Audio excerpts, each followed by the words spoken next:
वृंदा, बिना तुम्हारे तो मेरा कन्हैया एक ग्रास भी ग्रहण नहीं करता, इसलिए तू ही बता दो। तुम भी तो उसके पाद पद्मों की प्रेयसी हो, इसलिए तू बता देना कि मेरा कृष्ण कहाँ गया। कोई जवाब नहीं मिला। ये गोपियां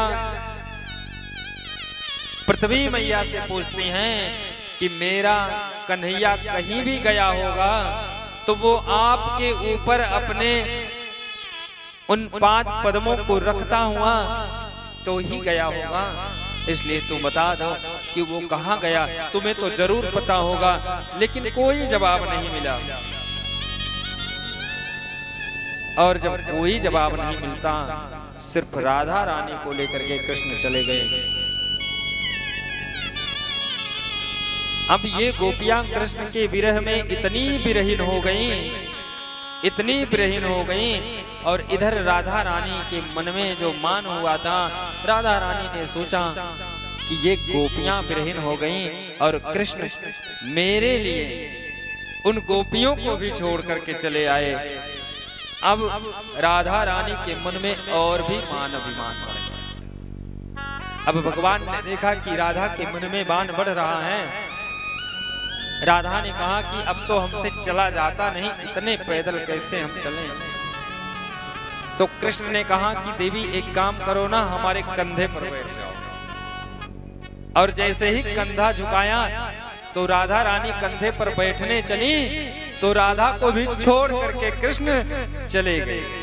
और जब राधा को भी छोड़ करके चले गए तो राधा भी कृष्ण की विरह में ढूंढने लगी कृष्ण को।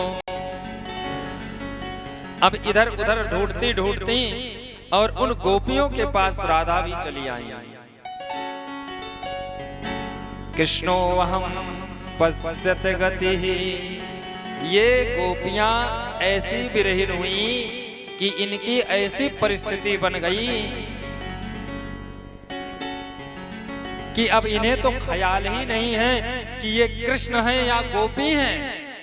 ऐसा अद्भुत नाटक वहां पर चलने लगा उनके साथ में कि एक गोपी कृष्ण बन गई और कृष्ण बन करके कह रही है। अब इन गोपियों की तो वही हाल हो गई कि लाली मेरे लाल की और जित देखूं तित लाल, और लाल को देखन में गई और मैं भी हो गई लाल।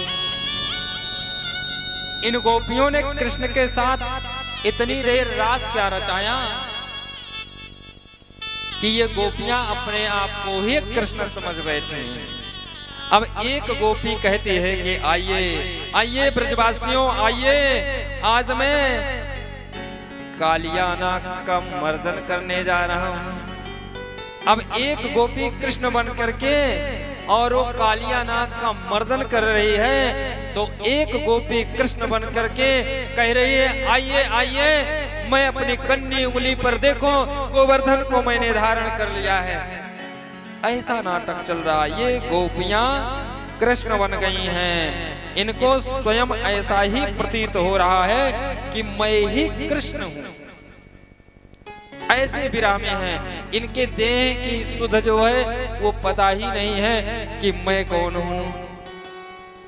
अब सारी गोपियां एकत्रित हो गई और सारी गोपियां एकत्रित हो करके और वो नाचने लगी कि मैं ही कृष्ण हूँ, आओ आओ आओ, मैं तुम्हारे साथ सुंदर रास करता हूँ। एक गोपी कृष्ण बन करके सभी गोपियों को बुलाता है। और जैसे ही इस दृश्य को देखते हैं, श्री राजा परीक्षित सुखदेव जी से पूछ रहे हैं, राजन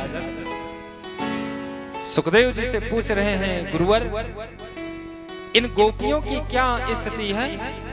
अभी तो ये गोपियां कृष्ण के साथ रास रचा रही थी और जैसे ही कृष्ण इन्हें छोड़ करके गए तो ये गोपियां स्वयं कृष्ण बन गई।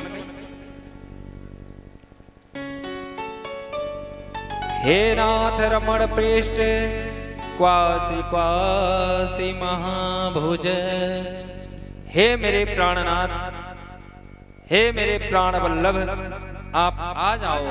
इन गोपियों की तो एक ही पुकार है राजन, क्योंकि ये गोपियां जो हैं अपने प्रिय, अपने कंत, अपने कृष्ण के विरह में अपने आप की सुध ही खो बैठी हैं। इसलिए इन्हें ऐसा प्रतीत हो रहा है कि मैं ही कृष्ण हूँ।